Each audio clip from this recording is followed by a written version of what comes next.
কাজের প্রতি নেশা থাকলে কম পরিশ্রমেও ঘরবাড়ি সবসময় গোছানো ও পরিষ্কার রাখা যাবে। রাধে রাধে বন্ধুরা, কেমন আছো তোমরা সবাই? আশা করি ভীষণ ভালো আছো। আমরাও কিন্তু খুব ভালো আছি। আজকে হচ্ছে মঙ্গলবার, তোমাদের সাথে নিয়ে আজকের ব্লগটা শুরু করছি। সাথে থাকো, আজকের ব্লগটা তোমাদের খুব ভালো লাগবে। সকালবেলা প্রথমে ঘুম থেকে উঠেই না বাবানের বাবা মোটর চালিয়েছিল, কারণ ট্যাঙ্কিতে একদমই জল ছিল না। আর ওই যে দেখো বোতলগুলো কিন্তু বের করেছে, কারণ জল ভরবে। তো ভাবলাম কি তাহলে গাছে জল দিয়ে দিই, কারণ ওই যে কল থেকে চালালে অনেকটা সময় লাগে বালতি ভরতে, কিন্তু মোটরে যে ডাইরেক্ট জলটা আসে না, ওটা একটু তাড়াতাড়ি করে, মানে বেশি জল পড়ে যেহেতু কলটা বড়, তো সেই জন্য জলটাও আসে বেশি করে। তো ভাবলাম তাড়াতাড়ি করে জলটা ভরে গাছে জল দিয়ে দিই। তো যাই হোক, এদিকে দেখো গাছে একটু বেশি বেশি করে জল দিচ্ছি। আজকে সবগুলো গাছে জল দিয়েছি, আবার পরে না বাবানের পাপাও সেই বাকি অনেকগুলো গাছে জল দিয়েছে। কেন বলো তো?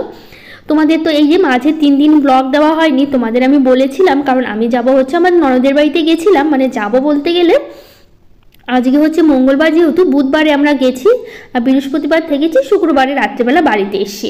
কিন্তু হচ্ছে যেহেতু ব্লগটা আমি এগুলো আগে থেকেই করে রেখেছিলাম, মানে যেদিন যাব তার আগের দিনের ব্লগ আর কি, এটা মঙ্গলবারের ব্লগ, যেহেতু বুধবারে আমি গেছিলাম, মানে ভয়েসটা দিচ্ছি আমি, কিন্তু বাড়ি ফিরে এসে ভয়েসটা কিন্তু তোমাদের দিচ্ছি, মানে ভিডিওতে ভয়েসটা দিচ্ছি। তো যাই হোক, যেহেতু ভিডিও করা ছিল, কিন্তু আমি এডিটিং সবই করা ছিল, কিন্তু ভয়েস আমি দিতে পারিনি। তো যেহেতু আরেকজনের বাড়িতে গিয়ে ভয়েস দিতে কেমনই লাগে, তো সেই জন্য তখন আর 3 দিন মাঝখানে ব্লগ দেওয়াটা বন্ধ ছিল। তো সেই জন্য হচ্ছে বাড়িতে এসে ভয়েস দিয়ে তারপরে তোমাদের সাথে ভিডিওটা আমি শেয়ার করছি। অবশ্য কালকেও একটা ভিডিও দিয়েছিলাম, তো সেই ভিডিওটাও একই রকমই সমস্যা হয়েছিল আসলে, মানে ভিডিও করা ছিল কিন্তু ভয়েসটা দেওয়া হয়নি। তো সেই জন্য বাড়ি ফিরে ভয়েস দিয়ে তারপরে পরপর করে এখন প্রতিদিন তোমাদের সাথে ব্লগ শেয়ার করব। কারণ মাঝে অনেক দিন তোমাদের সাথে ব্লগ মানে 2 দিন দিয়ে তো 3 দিন বন্ধ যাচ্ছে, এরকম অনেক হলো। যেহেতু প্রথমে গিয়েছিলাম মামার বাড়িতে, সেই পুজোর সময় বৌদির সাথ ছিল, তোমাদের তো বলেছিলাম, তখন 3 দিন ভিডিও দেইনি। তারপরে গেছিলাম আমার মামা শ্বশুর বাড়িতে, তো সেখানে 3 দিন থাকা হয়েছে, সেখানে ব্লগ 3 দিন ব্লগ দিতে পারিনি। তারপর মাঝে 2 দিন ব্লগ দিয়ে আবার চলে গেলাম ননদের বাড়িতে, তো সেই জন্য আবার 3 দিন বন্ধ গেল। এরকম করে করে অনেক দিন ধরে ঠিকমতো ব্লগ দিতে পারছি না। 2 দিন দিচ্ছি তো 2 দিন বন্ধ যাচ্ছে, এরকমভাবে অনেক দিন ধরেই চলছে। তো যাই হোক, এখন থেকে প্রতিদিন আমি ব্লগ দিব, কারণ হচ্ছে এখন আর সেরকম যাওয়ার নেই, কারণ হচ্ছে স্কুল তো খুলে যাবে কদিন পরে, কালী পুজো, তারপর তো ভাইফোঁটা, তারপরে তো সেই মানে কি বলবো, খুলে যাচ্ছে, মানে স্কুল খুলে যাবে বাবানের পাপা, তার মধ্যে বাবানের আবার পরীক্ষাও চলে আসবে। আর 1 মাসের মতো আছে বাবানের পরীক্ষা শুরু হতে, ফাইনাল পরীক্ষা। আর 1 মাস পরেই আবার হচ্ছে আমার দাদার বিয়ে, তোমাদের তো কালকের ব্লগে সবটাই বলেছিলাম। তো যাই হোক, 1 মাস পরেই হচ্ছে দাদার বিয়ে। তো বিয়ের শপিং থেকে শুরু করে বাবানের পড়াশুনো সব কিছু তোমাদের সাথে শেয়ার করব। তো সেই কী শপিং করা হচ্ছে সবটা তো তোমাদের সাথে শেয়ার করবো এবার থেকে প্রতিদিন ব্লগে। মানে এখন আর কিছুদিন পর ধরো ভাইফোঁটাটা পার হলে তারপর থেকে হচ্ছে শুরু হবে হচ্ছে ধরো, মানে কি বলবো, মানে বিয়ে নিয়ে সব কিছু যে কী শুরু করছি, কেনাকাটা থেকে শুরু করে যা সব কিছু বাজারঘাট সবটাই তোমাদের সাথে শেয়ার করব। বিয়েতে কি দেওয়া হচ্ছে, কি বাজার করছি, বৌদির আশীর্বাদের জন্য কি নেওয়া হচ্ছে, বা আমাদের নিজেদের জন্য কি কেনাকাটা হচ্ছে, সবটাই তোমাদের সাথে শেয়ার করব। সেই জন্য এবার থেকে প্রতিদিন কিন্তু তোমাদের ব্লগগুলো দেখতে হবে, মানে আর কিছুদিন পর থেকে শুরু হবে। তো যাই হোক, অনেক কিছু বললাম। তো যাই হোক, সেই জন্য গেছিলাম তো ননদের বাড়ি, তো ওখান থেকে ঘুরে আসা হলো। তো আমরা গেছিলাম হচ্ছে ওই বুধবারে, বললাম বুধবার দিন সকালবেলা ট্রেনে, যেহেতু বালুরঘাটে আমার ননদের বাড়ি, ট্রেনে গেছিলাম। সকালবেলা ট্রেন ছিল, সকালবেলা বলতে গেলে ওই 7:40 ট্রেন ছিল, একটু ট্রেনটা লেট ছিল, 8টার দিকে ট্রেনটা এসছে, 8টার সময় ট্রেনে উঠেছিলাম। তো যাই হোক, ওখানে পৌঁছালাম, 3 দিন থাকা হলো। আবার শুক্রবারে রাত, মানে সন্ধ্যা যে ট্রেনটা ছিল 6টার ট্রেন, ওই ট্রেনে আমার বাড়ি ফিরে। জানো তো সেই কি কাণ্ড, 6টার ট্রেন, সেই ট্রেন হচ্ছে মানে চালু করবে, তখন দেখে ইঞ্জিনটা খারাপ হয়ে গেছে। সেইটা ঠিক করতে করতে ট্রেন চলতে 7টার সময় ট্রেন চললো। সেই মানে যেখানে 7:30 8টার মধ্যে বাড়ি চলে আসে, সেখানে আস্তে আস্তে 9:30 বেজে গেছিলো। মানে এইরকম কাণ্ড ঘটেছে। তো একটা আমাদের যে বাইকটা ছিল গাজলেই, যেহেতু স্টেশন গাজল থেকেই উঠেছিলাম, তো যাই হোক গাজলে একটা দাদার বাড়িতে ওখানে বাইক রেখেছিলাম। তো ওই দাদার বাড়িতে বাইক আনতে গেলাম, তো বললো কি আমাদের এখানে খাওয়া দাওয়া করে যেতে, যেহেতু 9:30 বেজে গেছে, তো বাড়িতে আসবো, এসে ফ্রেশ হয়ে আবার রান্না করবো। তো সেই জন্য ওখান থেকে ওরা রুটি করেছিল, রুটি, সবজি, আলু ভাজা, দুধ ছিল, এগুলো দিয়েই আমরা রাত্রেবেলায় খেয়ে দিয়ে সেই আমি একটু সাথে সাথে করে দিলাম, মানে রুটিগুলো বেলে দিলাম, ওই দিদি হচ্ছে রুটিগুলো ভাজলো, ভেজে তারপরে আমাদের খেতে দিল। তারপরে হচ্ছে আমরা ওই মোটামুটি খেতে খেতে, যেহেতু রুটি ভাজতে একটু সময় লাগলো, খেতে খেতে 10:30টায় বাড়িতে আসলাম। বাড়িতে এসে 10:30টার বেশি, 10:45 বাজে, তখন আমরা বাড়িতে এসেছি। এসে ফ্রেশ হয়ে কোনো কিছু তো গোছাইনি, ওভাবেই রেখে দিয়েছি, এসে তারপরে শুয়ে পড়েছি। এত ক্লান্ত লাগছিল, ট্রেনের মধ্যে ছিলাম। তো যাই হোক, ট্রেনটা প্রচুর লেট করছিল, জায়গায় জায়গায় দাঁড়াচ্ছিল, কারণ আরেকটা ট্রেনও পিছনে যে ট্রেনটা ছিল সেটাও আগে দিচ্ছিল যাওয়ার জন্য, তো সেই জন্য প্রচুর লেট হচ্ছিল। এখানে দাঁড়িয়ে দাঁড়িয়ে 10 মিনিট, ওখানে 20 মিনিট এরকম করে দাঁড়িয়ে থাকছে ট্রেনগুলো। তো এরকম করে করে সেই 6টার মানে 5:30টার মধ্যে চলে আসছিলাম স্টেশনে। আমরা ভেবেছি 6টায় ট্রেন ছাড়বে, সেই ছাড়তে ছাড়তে 7টা, মানে বাড়ি 9:15-তে গাজলে এসছি। ভাবো তাহলে, সেই 7টা থেকে 9:15 কতটা সময় লেগেছে। আর 5:30 থেকে ট্রেনে বসে আছি আমরা, মানে সেই 5:30 থেকে 9:15 পর্যন্ত গাজলে এসছি। তো 15 মিনিট ওখান থেকে আবার একটু গেলাম টোটো করে দাদার বাড়িতে, 10 মিনিট লাগলো। ওখান থেকে খাওয়া দাওয়া করে তারপর বাইক নিয়ে বাড়িতে ফিরেছি। তো যাই হোক, অনেক কিছু তোমাদের সাথে শেয়ার করলাম। এখন সংসারের কাজকর্মগুলো তো মোটামুটি অনেকটাই মানে গল্প করতে করতে হয়ে গেল, সকালবেলার কাজকর্মগুলো। আর এখন বলতে পারো প্রতিদিন কিন্তু দেরি করে ওঠা হচ্ছে, সকাল থেকে আমি ব্লগ করছি না। সকাল বলতে গেলে মানে আগে যেরকম 5:30 থেকে শুরু করে দিতাম ব্লগ, এখন 7টা ছাড়া একটা দিনও ওঠা হচ্ছে। মানে এই ছুটির কটা দিন এভাবেই চলবে। বুঝতেই পারছো কী পরিমাণে রোদ উঠেছে, আর গাছের ফুলগুলো বেশ সুন্দর ফুটেছে। আর তার মধ্যে হচ্ছে এই 3-4 দিন হচ্ছে থাকা হবে না, তো সেই জন্য আমি গাছে জল দিয়েছিলাম। তো বাবার এবার আবার কী করেছে, বাকি যে গাছগুলো আছে সব গাছেই বালতি ভরে ভরে একটু বেশি বেশি করে জল দিয়ে রেখেছে, কারণ ওই 3 দিন থাকা হবে না, গাছে জলও দেওয়া হবে না। আর তার মধ্যে রোদটা তো প্রচণ্ড দিচ্ছে, এখন তার বৃষ্টি নেই। আর তার মধ্যে একটু সকাল বিকেল করে ভালোই কিন্তু ঠান্ডা পড়ছে, মানে রাত্রেবেলা করে তো সেই রকমভাবে ফ্যান চালানো হচ্ছে না। ফ্যান চালালেও কাঁথা গায়ে দিয়ে শুতে হচ্ছে, ফ্যানের স্পিডটা কমিয়ে দেওয়া হচ্ছে, নইলে ফ্যান অফ করেই বলতে পারো বেশিরভাগ দিনগুলো এখন শোয়া হচ্ছে। বেশ রাত্রেবেলা করে বেশ ঠান্ডাই পড়ছে, আর সকালবেলা করেও ঠান্ডা লাগছে। কিন্তু এই যে যখন একটু হালকা রোদ শুরু হয়ে গেছে, তখন কিন্তু আবার সেই গরম শুরু হয়ে যাচ্ছে। তো যাই হোক, এদিকে দেখো সকালবেলা যে বাসি কাজকর্ম সবই করে নিয়েছি, নিয়ে তারপরে এই যে ঘরগুলো মুছে নিচ্ছি, কারণ 2 দিন থাকা হবে না, ঘরও মোছা হবে না। তো ভাবলাম ঘরগুলো খুব ভালো করে মুছে নিই, 2 দিন পর তো আবার আসবো। আবার তার মধ্যে হচ্ছে বাড়িতে যে কাজকর্ম সবটা গুছিয়ে গাছিয়ে তো যেতে হবে, আবার ব্যাগ গোছানোর ব্যাপার আছে। কারণ এই একটা জিনিস কি বলতো, কোথাও যাওয়ার সময় আমার ভালো লাগে, কারণ সব কিছু তো আলমারি থেকে মানে বের করে গোছানো জামা কাপড়গুলো নিয়ে যায়, কিন্তু সবথেকে বেশি খারাপ লাগে এসে যখন সেগুলো ধুতে হয়, আবার সেগুলো গুছিয়ে গুছিয়ে আলমারিতে সব কিছু তুলে রাখো। এই জিনিসটা আমার ভীষণ খারাপ লাগে। মানে কোথাও সেজে গুজে যেতে ঠিক আছে, আসার সময় তখন এসে তখন আবার সেই জিনিসগুলো গোছাতে একটু খারাপই লাগে আমার। তো যাই হোক, এদিকে দেখো ওইদিকে সবটা মুছতে মুছতে না, বেসিনটা ওখানটা মুছতে গিয়ে দেখি বেসিনটা একটু নোংরা ছিল। তো ভাবলাম বেসিনটা পরিষ্কার করে নিই, তো সেই জন্য বেসিনটা পরিষ্কার করলাম। আর ওই যে ছোটো ঘরের হচ্ছে বিছানার চাদর সব কিছু তো পাল্টালাম, তো সেগুলো আবার সার্ফের জলে ভিজিয়েও রেখেছি, একবারে স্নান করার সময় কেচে দেবো। তারপর রান্নাবাড়ি তো অনেক কিছু আছে, কাজকর্ম যতই সারাদিন করি না কেন, মানে একটু একটু টুকিটাকি থেকেই যায়। কিন্তু হচ্ছে এই সকালবেলার টাইমটা যেহেতু বেশি আমি শেয়ার করি, তার জন্য সকালবেলার টাইমটাই শেয়ার করছি। আর সকালবেলা দেখো বেশ সুন্দর কিন্তু রৌদ্র উঠেছে, সকালবেলা রোদটা বেশ ভালোও লাগে। কিন্তু এই যে এখন মানে আর কিছুদিন পর রোদটা ভালো লাগবে, যখন এই ঠান্ডাটা পড়বে তখন কিন্তু রোদটা কিন্তু বেশ ভালো লাগবে। কিন্তু কি বলতো, এখন রোদটা বেশ গায়ে লাগে, কিন্তু ঠান্ডার দিনে রোদটা তখন মনে একটু রোদে বসে থাকি, বেশিক্ষণ থাকা যায় না, কিন্তু তারপর না একটু ভালো লাগে। তো যাই হোক, আজকে হচ্ছে আর করিনি, মানে সকালবেলা পুজো দিইনি, সবসময় তো সকালবেলায় মানে স্নান পুজোটা করে নিই। কিন্তু কি বলতো, এত হচ্ছে খিদে পেয়ে গেছিলো আর অনেকটা দেরি হয়ে গেছিলো, তখন তার জন্য কি করলাম বলতো, আজকে ভাবলাম রান্নাবাড়ি করে তারপরে স্নান পুজোটা করব। তো সেই জন্য একটু মানে এত খিদে পেয়ে গেছে, দেরি করে উঠি প্রতিদিন, আর সকালবেলা এই টুকিটাকে কাজ করতে করতে কিন্তু অনেকটা বেলা হয়ে যায়।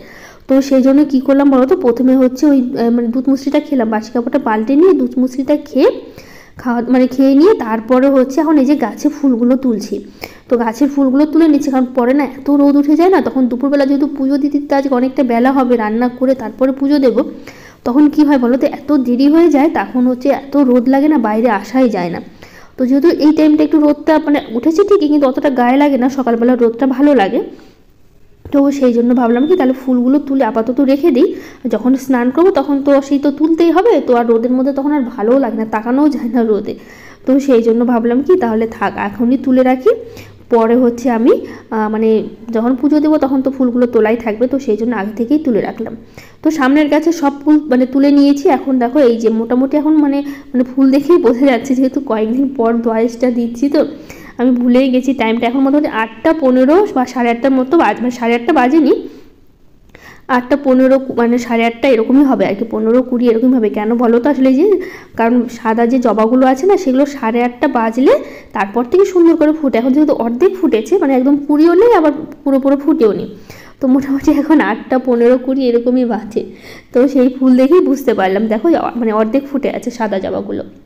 তো যাই হোক, এইদিকে দেখো ওইদিকের ফুলগুলো সব তুলেছি, তারপরে এখন এই যে এখান থেকে টগর ফুলগুলো তুলছি। এই গাছের বেশি ফুল তুলি না, কারণ জবা ফুলগুলো এতগুলো হয়ে যায় না, তো সেই জন্য বেশি ফুল লাগেও না। তো যাই হোক, এই যে আজকে স্নান করিনি, কিন্তু জামা কাপড় পাল্টানোর সময় না একবারে, মানে বাসি কাপড়টা পাল্টানোর সময় কয়েকটা জামা কাপড় যে ভিজিয়েছিলাম, তো সেগুলো একবারেই কেচে দিয়েছি। তো সেই জন্য সেগুলো নিয়ে চলে আসলাম ছাদে মেলতে। আর সকালবেলা রোদটা বেশ দিচ্ছে, তো তাড়াতাড়ি শুকিয়েও যাবে, শুকাতে সময়ও লাগবে না। ওই ছোটো ঘরের কাঁথা ছিল, বেড কভার ছিল, বেড কভারটা তো অনেক দিন পাল্টানো হয়নি, কারণ কি বলো তো, এই ঘরে সেরকম করে হচ্ছে মানে থাকাই হয় না ছোট ঘরটাতে। তো সেই জন্য বেড কভার পাতাই থাকে, কেউ আসেও না থাকেও না, এই ঘরটাতে ফাঁকাই থাকে। তো সেই জন্য বেড কভার তো পাতাই ছিল অনেক দিন, তো অনেক দিন থেকে থেকে নিজেরও ভালো লাগছিল না। তো সেই জন্য ভাবলাম কি তাহলে বেড কভারটা কেচেই দিই, মানে যতই না থাকে বিছিয়ে রাখলে একটু ধুলোবালি তো পড়েই। তো সেই জন্য না ভাবলাম পাল্টে অন্য একটা বিছাই, তো সেই জন্য অন্য একটা বিছিয়ে তো ভাবলাম এটা কেচে দিই। তো যখন এটা আবার নোংরা হবে তখন আবার পাল্টে নেব। তো খুব একটা জামা কাপড় নেই, এই যে কাঁথাটা ছিল, বেড কভারটা, বাবানের পর একটা জামা কাপড় বাবানের, আমার ওই একটা দুটো করেই আছে। আজকে আর বেশি কাছাকাছি নেই, কারণ দুদিন আগে অনেকগুলো জামা কাপড় তো কাচলাম। তো সেই জন্য তো যাই হোক, এদিকে জামা কাপড়গুলো মেলে দিয়ে চলে আসছি ঘরে, মানে ঘরে বলতে গেলে রান্নাঘরে। তো রান্নাটা তো করতে হবে, নইলে দেরি হয়ে যাবে খাওয়া দাওয়ার এইদিকে। তো সেই জন্য এই যে মাছ রান্না করব, তো সেই জন্য এই যে কয়েকটা পিস মাছ ছিল ফ্রিজে রাখা ছিল, বাজারে আর যেতে হয়নি, মাছ ছিল। তো সেই জন্য হচ্ছে মাছগুলোই রান্না করব। তো ওইদিকে পাশে আমি বসিয়ে দিয়েছি ভাত, আর এইদিকে হচ্ছে আমি মাছগুলো ভেজে নিচ্ছি।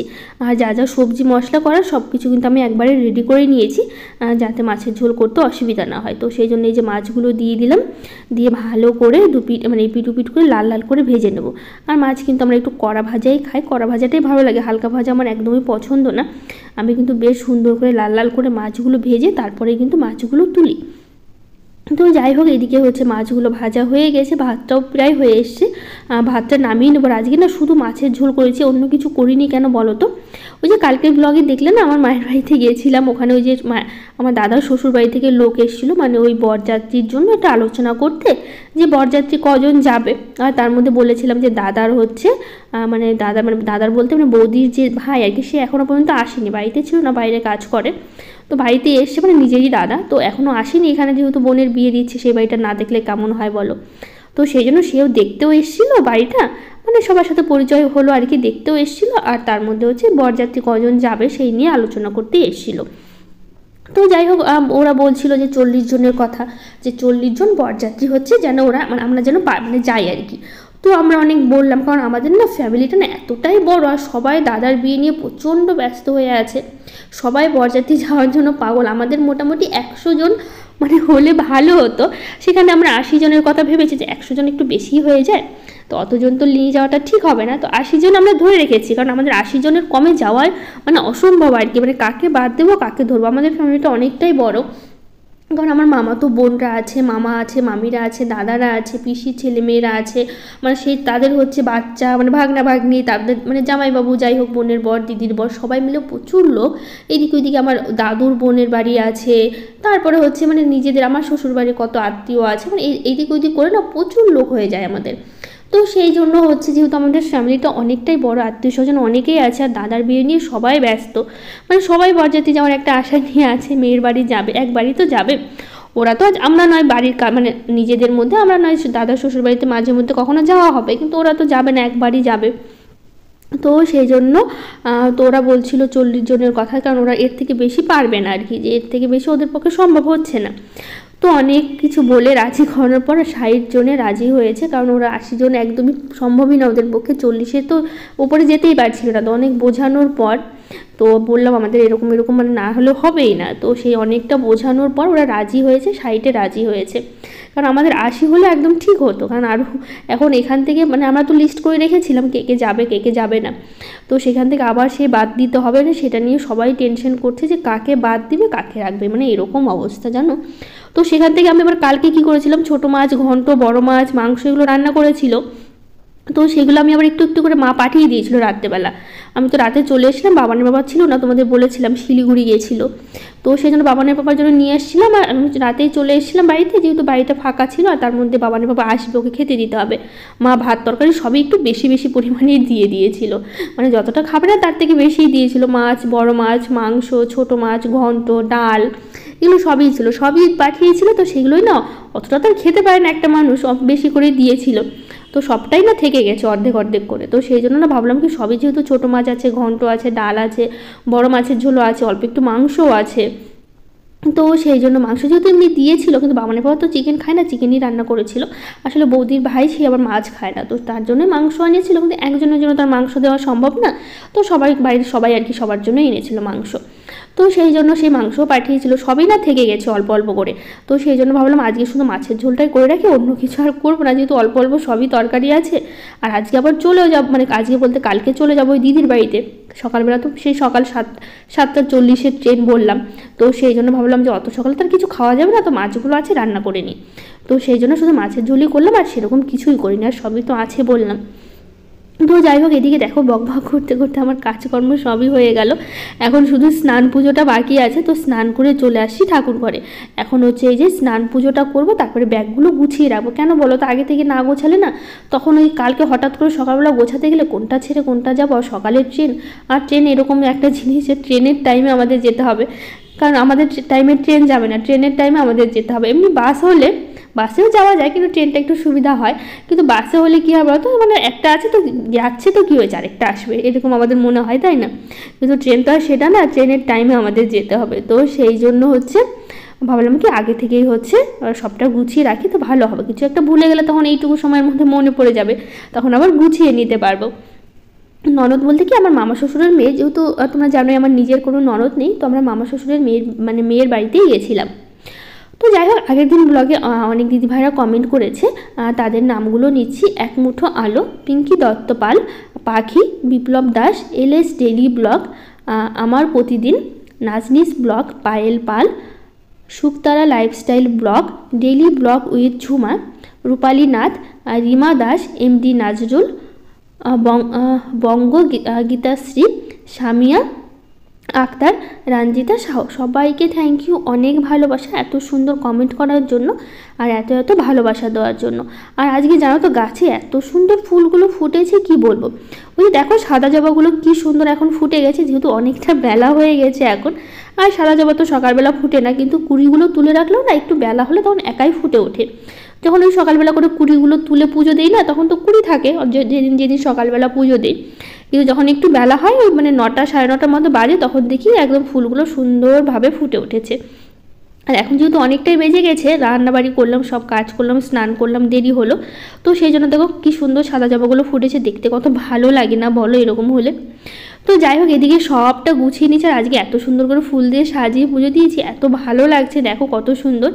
একদম লাল জবা, এদিকে সাদা কালার, এদিকে মানে লাল না, ঠিক গোলাপি কালার। ক্যামেরাতে লালই মনে হয়, কিন্তু ওটা কিন্তু গোলাপি কালারের জবা, একদম ডিপ কালার। তো সেই জন্য ক্যামেরাতে মনে হয় যেন লাল রঙের জবা। তো যাই হোক, এদিকে আমার স্নান হয়ে গেছে, তারপরে পুজো মোটামুটি শেষ। খুব সুন্দর করে ঠাকুরকে ফুল দিয়ে সাজিয়ে পুজো দিলাম। তো এদিকে খাওয়া দাওয়া শেষ। এদিকে আবার দই মিষ্টি তখন আমি খেলাম, বলাই হয়নি, ভিডিওটাতে দেখালাম আসলে ছিল। তো ভাবলাম সবাই মিলে 3 জনে মিলে খেয়ে নিই। তো সবাইকে দিয়ে আমি আবার দই মিষ্টি একটু খেলাম। তো এদিকে পুজো শেষ করে তুলসী মন্দিরে চলে এসেছি। দেখো কী রোদ উঠেছে সামনেখানে, এখন যদি ফুল তুলতাম না, একদম মানে তাকিয়ে থাকা যেত না, এত রোদ লাগে। আর বাইরে না আমাদের সামনেটা না প্রচুর রোদ পায়, একটু রোদ উঠলে না একদম কড়া রোদ লাগে। তো যাই হোক, এদিকে চলে আসলাম ছাদে, কারণ হচ্ছে ওই যে স্নানের পর জামা কাপড়টা ছিল মেলতে চলে আসলাম। আর ছাদে এত সুন্দর হাওয়া দিয়েছে, জামা কাপড়গুলো না শুকিয়ে গেছে। তো ভাবলাম কি তাহলে জামা কাপড়গুলো যেগুলো শুকিয়েছে নিয়েই যাই। আর একটু একটু ভেজা ছিল, সেগুলো আবার ছিল, ভাবলাম তাহলে ওগুলো পরে একবার এগুলোর সাথে নিয়ে যাব। তো সেই জন্য এগুলো মোটামুটি হচ্ছে শুকিয়ে গেছিলো, আর একটু ওলট পালট করে দিলাম যাতে তাড়াতাড়ি শুকিয়ে যায়। আর হাওয়াটাও বেশ দিয়েছে, তো সেই জন্য শুকাতেও খুব একটা সময় লাগেনি। তারপরে জামা কাপড়গুলো নিয়ে এসে ভাবলাম ব্যাগগুলো একবার গুছিয়ে নিই। এটা কিন্তু বিকেলবেলায় ব্যাগটা গুছিয়েছি, তখন না। তো বেশি তো নেবো না, 2 দিনের ব্যাপার। তো যাই হোক, একটা চুড়িদার পরে যাব আর একটা নিয়ে যাব। আর বাবানের তো ওখানে গিয়ে আবার নাইটি পরতে হবে, সেগুলো নিতে হবে। বাবানের পাপার প্যান্ট নিতে হবে, জামা নিতে হবে। বাবানের এই একটু একটু করে তো কত কিছু হয়ে যায়। তো 2 দিনের জন্য সেরকম জামা কাপড় বেশি নিয়ে নিই, অল্প স্বল্পই নিয়েছি। তো সেগুলো একটু গুছিয়ে নিচ্ছি।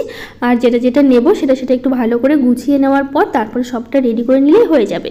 তো যাই হোক, কেমন লাগলো আজকের ব্লগটা অবশ্যই জানিও, ভালো লাগলে লাইক শেয়ার কমেন্ট করে দিও।